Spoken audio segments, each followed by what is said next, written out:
पिछली एक शती में भारतीय समाज के कथित प्रतिनिधियों ने नकली नायक गढ़े। ये नायक इतिहास से लेकर साहित्य, सिनेमा, कला, गायन, राजनीति और विविध क्षेत्रों में गढ़े गए।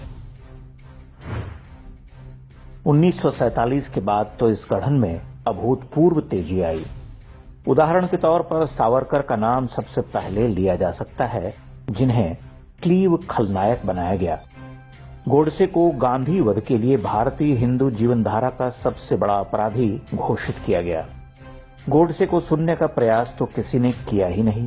परम आश्चर्य तो यह कि रामायण, महाभारत जैसे ग्रंथ जो हजारों हजार वर्ष से हमारी चेतना के पथ प्रदर्शक बनकर रहे, उनमें वर्णित धर्म अधर्म के स्पष्ट विभाजक सिद्धांत को यूं भुला दिया गया जैसे भारत केवल गांधी की दृष्टि का देश रहा हो।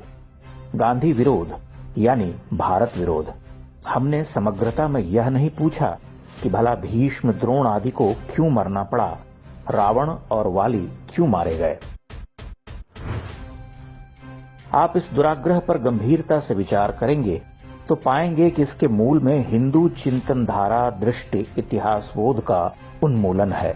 उसे अपनी इंट्यूटिव धर्म दृष्टि से विलगाना है। इसीलिए इतिहास लेखन एक उपहास बनकर रह गया। विश्व सभ्यता के सबसे बर्बर कालखंड को प्रगतिशील, कलात्मक और गंगा जमनी कहकर पुस्तकबद्ध किया गया। पीढ़ी दर पीढ़ी किसी अंधा युग में जीती रही, उसके सामने से हजारों हजार वर्ष की महान सभ्यता हटा ली गई, मानो वह पंडितवादी, पुरुषवादी, शोषणवादी, स्त्री विरोधी, रूढ़िवादी और अंधविश्वासी होने के अतिरिक्त कुछ रहा ही न हो।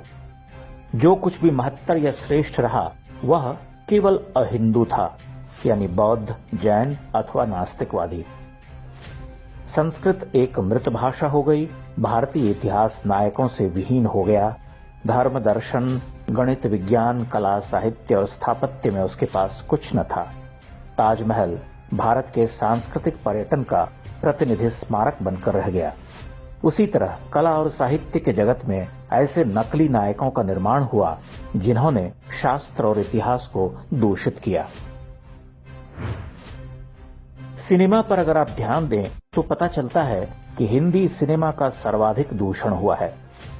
बंगाल से आने वाले निर्देशकों और एकाधिक अपवादों को छोड़कर सभी अपनी संस्कृति से विच्छिन्न लोग हैं, जो कथा साहित्य का चयन करते हुए भी अत्यंत मानसल, भावुकतापूर्ण प्रेम कथाएं ही चुनते हैं, या फिर उनमें गहन भाव पक्ष तक का घोर अभाव दिखाई देता है।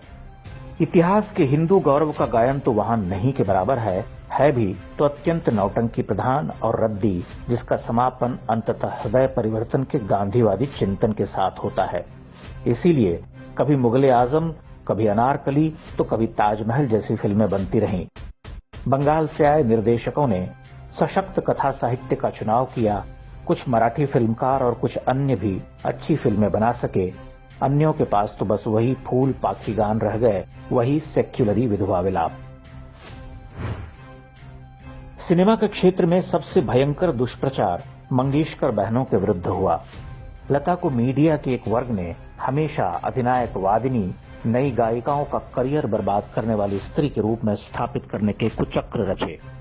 रफी को देवता घोषित किया गया, जबकि सत्य विपरीत है। बड़े बड़े पत्रकारों ने लता मंगेशकर से यह प्रश्न हमेशा पूछा। हर बार वह एक विनयशील विरोध के साथ लगभग इस हास्यास्पद आरोप पर दुखी होती रहीं। वह कहती रहीं कि बड़े बड़े संगीतकार उनकी अनुपस्थिति में 2-2 महीने प्रतीक्षा करते थे। फिल्मों के सेट तक हटा दिए जाते कि लता आएगी तभी गाने रिकॉर्ड होंगे, तभी काम बढ़ेगा। तो भला यह सब करने की आवश्यकता क्या थी? खैर, यह तो मूलतः संगीत की समझ का विषय है। जिन गायिकाओं से लता की तुलना की जाती रही, क्या वे उनसे तुलना करने के योग्य थीं? यहां भी वही कोण है। लता एक दृढ़ हिंदू महिला रहीं। 60 के दशक में ही सावरकर के साथ खड़ी हो गई थीं। उन्होंने गायन और गायकों को उनके हिस्से का सम्मान दिलवाया। एलपी रिकॉर्ड पर नाम दर्ज कराने से लेकर फिल्म फेयर पुरस्कार और रॉयल्टी तक के लिए वह मानिनी, लड़ी और जीती। लता की कोई काट ये खोज नहीं पाए। जब उनकी सुरगाथा को मलिन न कर सके तो उनके व्यक्तित्व पर प्रहार किए, लेकिन अंततः जीत सत्य की हुई। आज भी यूट्यूब पर एक बड़ा समूह उन्हें खराब महिला बताने में लगा रहता है, जबकि प्लेबैक सिंगिंग के क्षेत्र की सुर सम्राज्ञी वही थीं जिन्होंने अथक परिश्रम, संघर्ष और महान पिता से प्राप्त स्वर प्रभा से अनश्वर गायन किया। लगभग 80 वर्षों के इस कालखंड में वैसी दूसरी आवाज नहीं सुनी गई।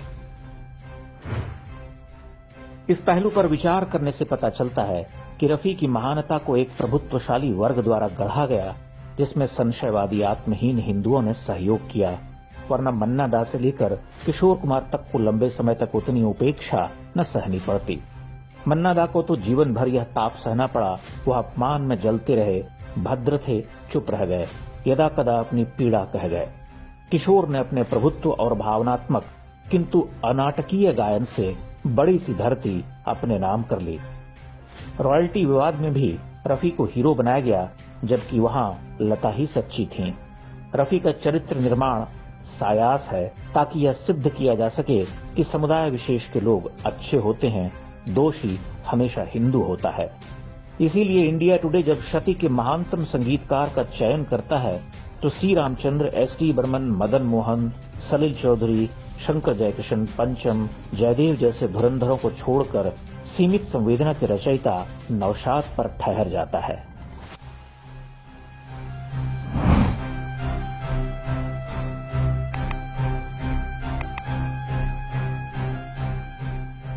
इंडेक्स ऑनलाइन के वीडियो समाज को समर्पित हैं। आप इनको डाउनलोड करके जैसे चाहे वैसे प्रयोग कर सकते हैं। चाहे तो आप हमारे टेलीग्राम चैनल से जुड़ सकते हैं, वहां सारे नए पुराने वीडियो आपको मिल जाएंगे। हमारे सोशल मीडिया लिंक हर वीडियो के डिस्क्रिप्शन में होते हैं।